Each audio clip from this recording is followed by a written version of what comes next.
Hello guys, so if you're looking how to give Midjourney a reference image, so if that's the case, you have come to the right place. Because today in this video, I'm going to show you exactly how you can do that. Now, without wasting any more time, let's begin. So firstly, to give Midjourney some reference image, you need to have an image. So I don't have an image, so I will use some images from websites like Pixabay or Pixels. So just simply go and download the image. So I'm going to use this particular image. Now you can just simply drag and drop the image onto the Discord or upload it from Discord. It's the same thing. So I'm going to drag and drop. So just simply drag and drop onto the Discord. Then hit enter. Now wait for it to upload. So after the image is uploaded, right click on it, then click on copy link. Now give the imagine prompt, which is /imagine, then prompt will appear. Then paste the link and hit space. Add what you want from this image.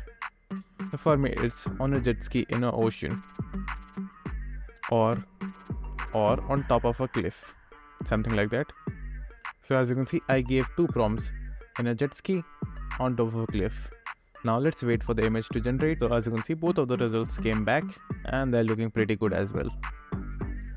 So that's it, and thank you for watching, and do like and subscribe to my channel, and take care.